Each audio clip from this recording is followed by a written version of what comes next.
Good morning everyone.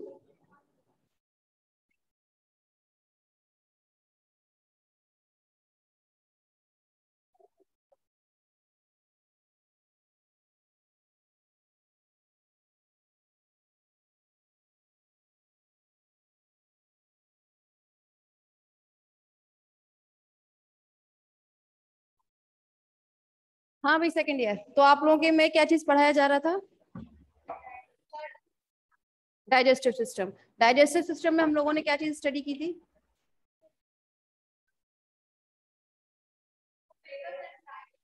Oesophagus हम लोगों ने स्टडी कर लिया था, है ना। अब ईसोफेगस यहां से बताया था ना। अब ईसोफेगस क्या करता है? जो हमारा फूड स्टफ होता है, ठीक है। फूड स्टफ चूंकि कहां पर है आपका, बक्कल कैविटी में, क्या बन जाता है? बक्कल कैविटी में क्या बोलते हैं उसको हम? बोलस। ठीक है। अब वो क्या करता है, इसोफेगस बोलस को हमारे बक्कल कैविटी से होते हुए कहाँ ले जाता है? हमारे स्टमक की तरफ, ठीक है। हाँ, हम लोगों ने last time digestion in stomach study नहीं किया था, सिर्फ इसोफेगस तक ही था ना। गुड।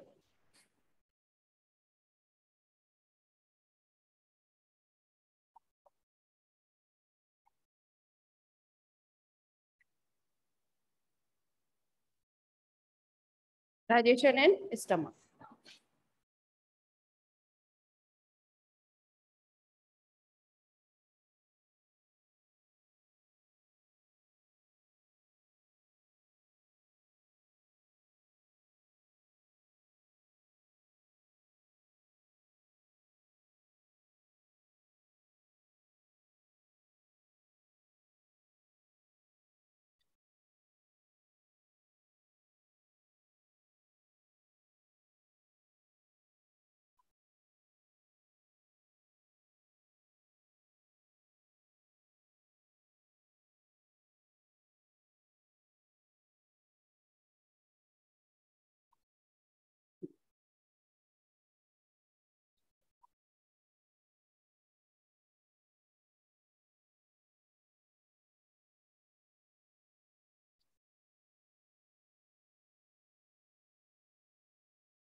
बनाए।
हो गया?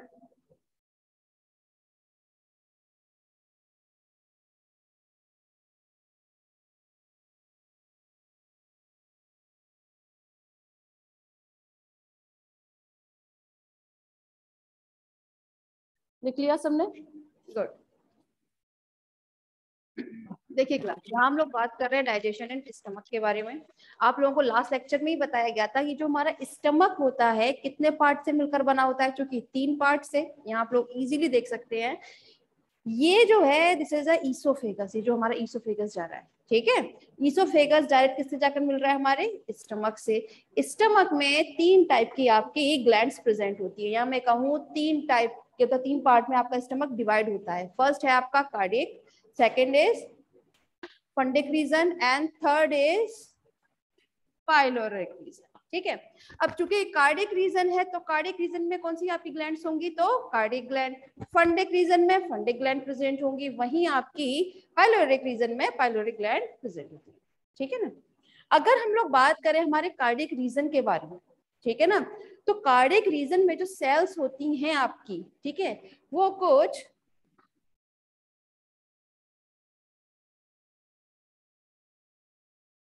ट्यूबुलर रेसिमोस टाइप की होती हैं, ठीक है ना। कैसी होती है? ट्यूबुलर रेसिमोस टाइप की सेल्स देखने के लिए मिलेंगी। अच्छा, क्वेश्चन यहाँ पर ये अराइज होता है, रेसिमोस क्या होता है ना। तो रेसिमोस जो है, आप लोगों ने वो देखे अंगूर के गुच्छे, है ना, अंगूर के गुच्छे सबने देखे होंगे। तो ये जो आपका रीजन होता है, इसमें सेल्स जो है ना ऐसे रहती है एक दूसरे से, अंगूर के गुच्छे रहते हैं, ठीक है ना। तो अंगूर के गुच्छे को ही हम लोग जनरली क्या बोल देते हैं? रेसिमोस, ठीक है ना। तो इसमें जो सेल्स होंगी वो रेसिमोस टाइप की होती हैं, बाकी इन दोनों पार्ट में आपको रेसिमोस देखने के लिए नहीं मिलेगा। क्लियर है? अब अगर हम लोग बात करें कार्डिक रीजन की, तो कार्डिक रीजन जो है वो चारों तरफ से, ये कार्डिक रीजन है ना, ये चारों तरफ से लाइक दिस, ये, ठीक है, ये आप लोगों का लाइन रहता है, ये पूरी तरीके से कवर है ना, ठीक है ना। अब ये कवर किससे रहता है? तो ये रहेगा कॉल्यूमनार सेल्स के थ्रू, ठीक है, या किसी किसी बुक में ट्यूबुलर कॉम्युलर सेल्स के थ्रू भी देखने के लिए मिलेगा। समझ में आया? अगर हम लोग बात करें हमारे कार्डिक रीजन की, तो कार्डिक रीजन सिर्फ और सिर्फ म्यूकस का सीक्रेशन करता है, इसमें किसी भी टाइप के डाइजेशन का हम बात नहीं करते, ये उस टाइम भी इन्होंने बताया था, है ना। यही तो था ना कि हमारा कार्डिक रीजन में किसी तरह का डाइजेशन नहीं होता, तो ऑफ कोर्स यस नहीं होता है। कार्डिक रीजन जो है सिर्फ और सिर्फ म्यूकस का सीक्रेशन करता है। लास्ट लेक्चर में हम लोगों ने ये भी बात की थी कि अगर हम पूरे तीनों पार्ट की बात करें, तो इसमें से सिर्फ और सिर्फ ये जो फंडिक रीजन है, ठीक है, फंडिक रीजन में जो फंडिक ग्लैंड्स प्रेजेंट होती हैं, वही हम लोगों की बहुत इंपॉर्टेंट रोल प्ले करती हैं डाइजेशन में, राइट। क्यों? क्वेश्चन यहाँ पर ये आता है, क्यों? अब तो उसको रफ कर दिया जाए, है ना।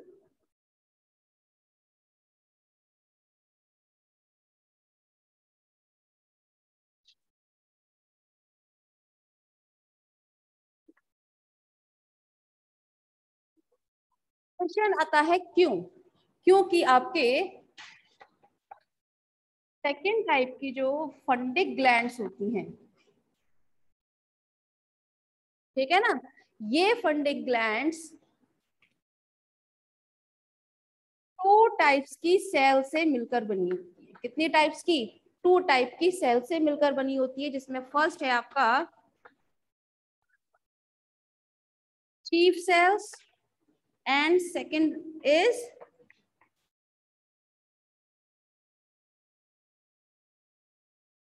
पैराइटल सेल्स, ठीक है।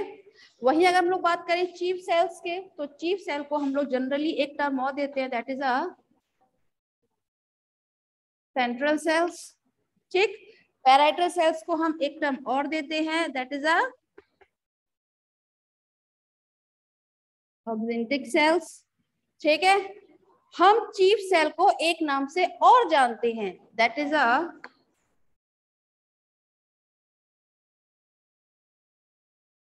रामोजन सेल्स। क्लियर है? इतना तो आप लोग जानते ही हैं। अब चूंकि चीफ सेल्स है या पैराइटल सेल, आपके ऑक्जेंटिंग सेल्स, इनमें से कौन सी सेल ऐसी हैं जो एचसीएल का सीक्रेशन करती हैं? पैराइटल सेल्स, ठीक है ना, इस बात को हमेशा याद रखना आप। अच्छा, ये तो सबने ड्रॉ कर लिया, हटा दिया जाए ना अब यहाँ से, ठीक। देखिए अब हम लोग बात करें, अगर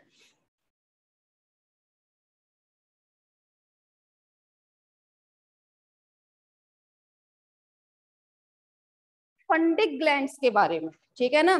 तो फंडिक ग्लैंड्स जो होती हैं, जैसे यहाँ पर अभी हम लोगों ने पहले बात की थी, तो कुछ कैसे थे, रेसिमोस टाइप की सेल्स प्रेजेंट थी। लिखने के लिए प्रॉपर टाइम दे दिया जाएगा, चिंता ना करें, ठीक है।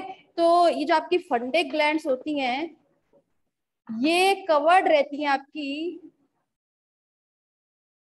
कॉम्प्लेक्स सेल से, ठीक है ना। कॉम्प्लेक्स सेल से क्या रहती है, ये हमेशा लाइन रहती है, कवर्ड रहेंगी।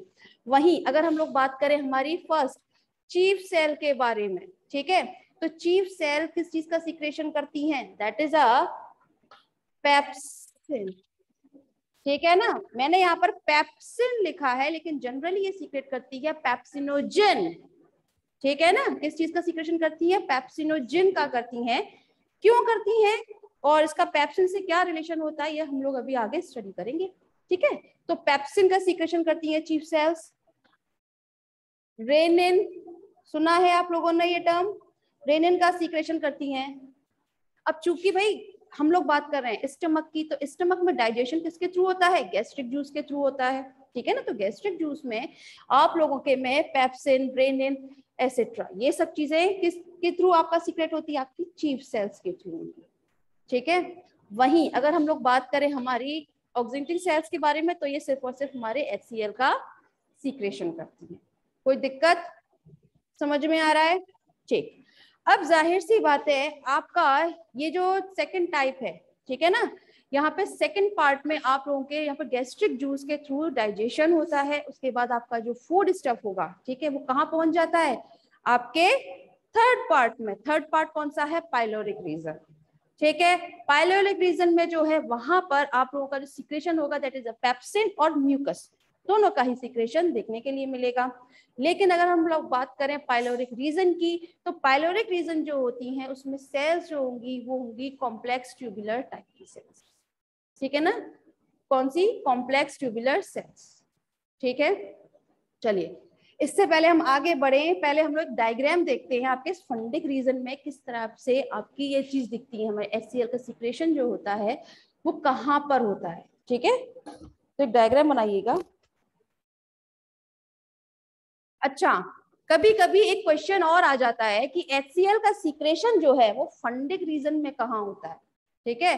तो फंडिक रीजन में वो होता है आपका कैनाक्यूली में, ठीक है ना। Canaliculi it is a plural term, और कैनाक्यूलस ये है इसका सिंगुलर टर्म, ठीक है। तो आप कैनाक्यूलस बोले चाहे कैनाक्यूली, ये आप पे डिपेंड करता है, ठीक है।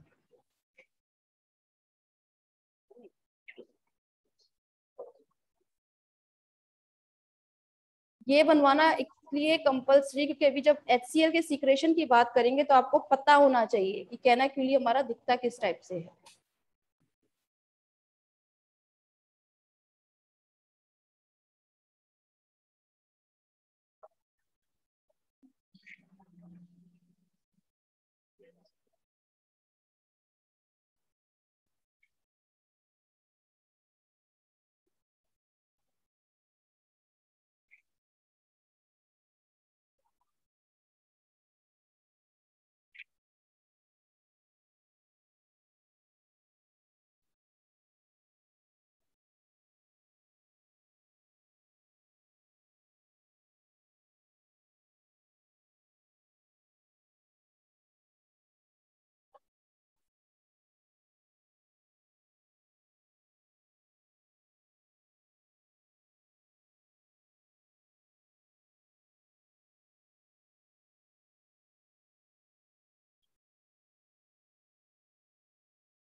तो कैनाक्यूलस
हो गया। चलिए अब हम लोग बात करेंगे एंजाइम्स ऑफ गैस्ट्रिक जूस के बारे में, ठीक है ना। अगर हम लोग बात करें एंजाइम्स ऑफ गैस्ट्रिक जूस तो सबसे फर्स्ट हम क्या पढ़ते हैं, दैट इज अ पेप्सिन, ठीक है ना। ये जो पेप्सिन है जो आपके गैस्ट्रिक जूस में प्रेजेंट होता है, ठीक है, ये एक्चुअली बना होता है आपके बेसिकली 4 एंजाइम से,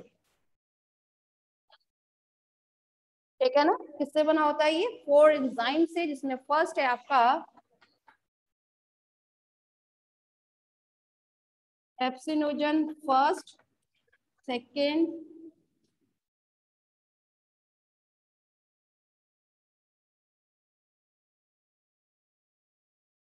ठीक है। तो देखिए यहाँ पर 4 एंजाइम्स मैंने लिखे हैं, 1 2 3 एंड 4, ठीक है ना। ये pepsinogen first, pepsinogen second A, pepsinogen second B and pepsinogen third, ठीक है ना। इन 4 एंजाइम से मिलकर बना होता है, जिसमें से पेप्सिनोजन फर्स्ट जो है, ठीक है, ये तो आपके स्टमक पूरा जो है, स्टमक में 3 पार्ट होते हैं, तो तीनों पार्ट के थ्रू ये सीक्रेट होता है, ठीक है ना, पेप्सिनोजन फर्स्ट। लेकिन जो पेप्सिनोजन सेकंड है और पेप्सिनोजन थर्ड जो है, ये एक्चुअली ये होगा आपका कार्डिक रीजन के थ्रू सीक्रेट, ठीक। और वही थर्ड ये होता है आपके फंडिक रीजन के थ्रू। समझ में आ रहा है, समझ में आ रहा है। तो यहाँ पर पेप्सिनोजन फर्स्ट किसके थ्रू होता है, पूरे स्टमक के तीनों पार्ट के थ्रू, चाहे वो आपका पाइलोरिक क्यों ना हो, ठीक है ना। कार्डिक के थ्रू भी होगा, फंडिक के थ्रू भी होगा, पाइलोरिक के थ्रू भी होगा, ठीक है ना। लेकिन सेकेंड ये सिर्फ और सिर्फ किसके थ्रू होता है, आपके कार्डिक के थ्रू, और ये होगा थर्ड वाला आपके फंडिक रीजन के थ्रू। क्लियर। चलिए अब हम लोग बात कर लेते हैं कि मैंने यहाँ पर ये बताया कि हमारी जो स्टमक की जो म्यूकस सेल्स होती है, ठीक है ना, यहाँ से पेप्सिनोजन फर्स्ट सीक्रेट हो रहा है, हम पेप्सिनोजन फर्स्ट मान के चल रहे हैं, ठीक है ना। एक्चुअली ये जो पेप्सिनोजन होता है ना, लिख लेना, प्रॉपर टाइम दे दिया जाएगा। पेप्सिनोजन जो होता है it is a inactive pepsin, ठीक है ना। ये क्या होता है, इनएक्टिव फेज में होता है। लेकिन जैसे ही ये ऑक्सिंटिक सेल्स में जो HCl सीक्रेट होता है, ठीक है ना, उसके कांटेक्ट में जैसे ही आएगा वैसे ही ये पेप्सिनोजन किस में कन्वर्ट हो जाता है, पेप्सिन में। और पेप्सिन कैसा होता है, it is a active phase. कोई दिक्कत, इस तरह से समझ में आ रहा है। तो यहाँ पर पेप्सिन जो है वो डायरेक्ट हमारे स्टमक में पेप्सिन के थ्रू नहीं सीक्रेट होता है, ये किसके थ्रू सीक्रेट होता है, पेप्सिनोजन के फॉर्म में सीक्रेट होगा। ये पेप्सिनोजन ऑक्सिंटिक सेल्स के थ्रू सीक्रेट होने वाले HCl के कांटेक्ट में आते ही एक्टिव पेप्सिन में कन्वर्ट हो जाता है। क्लियर है, ठीक है। इतना तो आप लोग जानते ही होंगे कि भाई पेप्सिन किस चीज का डाइजेशन करता है, एग्जैक्टली ये जो पेप्सिन है ये डाइजेस्ट करता है हमारे फूड स्टफ में जो प्रोटीन आते हैं, ठीक है ना। तो प्रोटीन का डाइजेशन करता है ये पेप्सिन। क्लियर है, लिखना है, अब लिख लीजिए इसे, फिर हम लोग आगे बात करेंगे रेनिन के बारे में। व्हाट हैपेंड, इसका तो कंपोजिशन नहीं करना है।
हो गया, गुड। अब हम लोग बात करेंगे हमारे नेक्स्ट एंजाइम के बारे में, दैट इज अ रेनिन।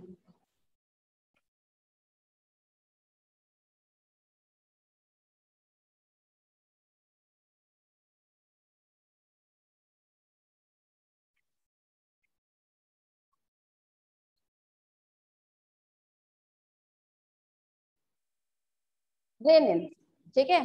पहली बात, रेनिन को हम एक टर्म और देते हैं, दैट इज अ, रहने दो इसको, रहने दो, कर्लिंग एंजाइम को रहने दो, ठीक है ना, कर्लिंग एंजाइम रेनिन, ठीक है। रेनिन की अगर हम लोग बात करें तो रेनिन भी हमारे स्टमक में किस फॉर्म में होगा बताएं? प्रोरेनिन के फॉर्म में ये सीक्रेट होता है, ठीक है ना। प्रोरेनिन क्या होता है? It is a inactive phase, ठीक है, it is a inactive rennin, ठीक है। लेकिन जैसे ही ये प्रोरेनिन जो है किसके कांटेक्ट में आता है? HCl के में, ठीक है, और किसमें कन्वर्ट हो जाता है? रेनिन। क्लियर है? रेनिन, ठीक है। रेनिन क्या होता है? ये एक्टिव फेज होता है रेनिन, ठीक है ना। आप लोगों ने देखा होगा जैसे कोई बच्चा जब बहुत छोटा होता है तो इससे कभी कभी उसको बहुत ज्यादा खिला देते हैं, दूध वगैरह ज्यादा पिला दें, तो वो जब बहुत छोटा होता है, ठीक है, तो वो जब वॉमिट करता है तो उस दौरान दूध नहीं बाहर निकलता है, थोड़ा सा ऐसा लगता है दही दही सा निकल रहा है क्या? कभी नोटिस किया ये बात? जब बच्चा बहुत छोटा होता है, जब उसकी माँ उसको दूध पिला रही होती है और थोड़ा सा ओवर फीडिंग करा दे, तो उस दौरान जब वो वॉमिट करता है तो थोड़ा सा दही के से फॉर्म में करता है। किस बच्चे ने ये चीज नोटिस की है ना? हम लोगों ने नहीं देखा? नहीं, होता है ऐसा, ठीक है। ऐसा होता क्यों है? वो होता है क्योंकि बच्चे के अंदर रेनिन जो है, ठीक है, उसकी वजह से, ठीक है ना। इसलिए इसको हम क्या बोल रहे थे? कर्डलिंग एंजाइम, जो मैं लिखने वाली थी बट मैंने इसको छोड़ दिया, ठीक है ना। कर्ड माने दही, तो it is a curdling enzyme, समझ में आया?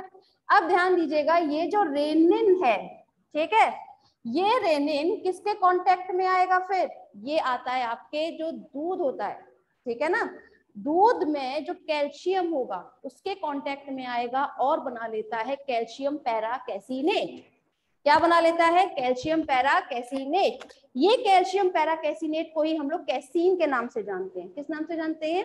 कैसीन के नाम से जानेंगे, ठीक है ना। फिर ये जो कैल्शियम पैरा कैसिनेट होता है, ये फिर से किसके कांटेक्ट में आता है? कैल्शियम जो से प्रेजेंट है, ठीक है, और कन्वर्ट हो जाता है आपके दही जैसा फॉर्म जो होता है, जिसे बोलते हैं कैल्शियम कैसिनेट। समझ में आया? तो इस तरीके से वो पूरी तरीके से आपका जो दूध होता है वो किसमें कन्वर्ट हो जाता है? दही में। जो मैंने अभी बताया, वॉमिट के दौरान जो दही सा जो बाहर आता है वो क्या होता है? ठीक है, that is a calcium caseinate, para caseinate नहीं है, ठीक है ना, क्योंकि वो तो आपका कैसीन के फॉर्म में चला जाएगा। क्लियर है? अगर आप इसको लिखना चाहते हैं तो लिख लीजिएगा।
ये कैसिनोजन कहाँ प्रेजेंट होता है? दूध में, ठीक है ना, तो present in milk, calcium para caseinate, ठीक।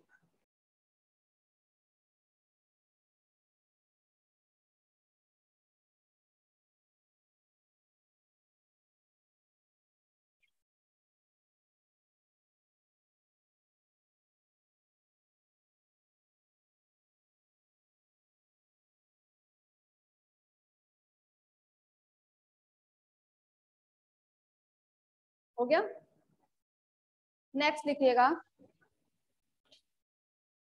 रफ कर देना तो।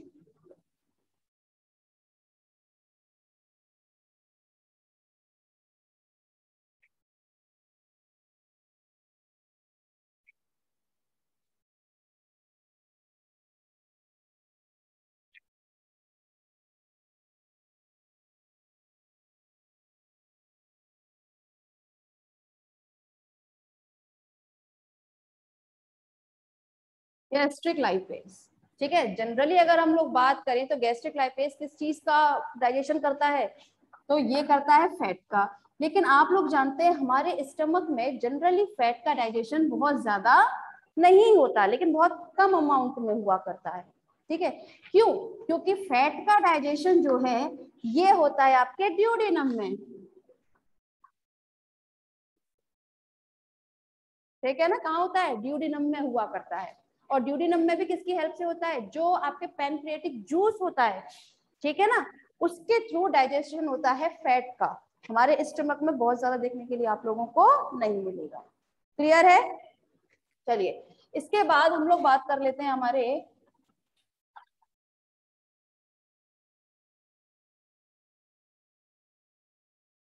इंट्रिंसिक फैक्टर के बारे में, ठीक है ना। इंट्रिंसिक फैक्टर को आप लोग कभी कभी आईएफ के फॉर्म में भी देखेंगे। इंट्रिंसिक फैक्टर क्या होता है? तो हमारे जो ब्लड होता है, ठीक है ना, हम कुछ भी खाना खा रहे हैं, ठीक है, हम कुछ भी जो खा रहे हैं, ठीक है, उसमें जो विटामिन बी 12 होता है, ठीक है, उसे एब्जॉर्ब करने का काम करता है, ठीक है ना। जो विटामिन बी 12 होता है उसको एब्जॉर्ब कौन करता है? इंट्रिंसिक फैक्टर करता है। इंट्रिंसिक फैक्टर को हम लोग जनरली कैसल फैक्टर के नाम से भी जानते हैं, ठीक है ना, कैसल फैक्टर के नाम से भी जानेंगे, या किसी किसी बुक में आपको बी 12 फैक्टर के नाम से भी पढ़ने को मिलेगा, ठीक है ना। क्वेश्चन यहाँ पर कभी कभी 1 मार्क में पूछ लिया जाता है कि बी 12 फैक्टर कौन सा है, ठीक है। तो बी 12 फैक्टर कौन सा होता है आपका? इंट्रिंसिक फैक्टर या कैस्टल फैक्टर, ठीक है, ये आप लोगों को देखना पड़ेगा। इसका और मेन फंक्शन क्या होता है? तो ये हमारी जो आरबीसी होती है उसके मैचुरेशन में ये जनरली हेल्प भी करता है, बट इसका डाइजेशन से कोई रिलेशन तो नहीं है ना मैचुरेशन का। तो यहाँ हम जनरली बात लेंगे तो विटामिन बी 12 को एब्जॉर्ब करने का काम करता है। क्लियर है? समझ में आया सभी स्टूडेंट्स को? क्लियर। चलिए, अब हम लोग बात करते हैं, इसे लिखना है लिखिए, फिर हम लोग एचसीएल के सीक्रेशन के बारे में बात करेंगे।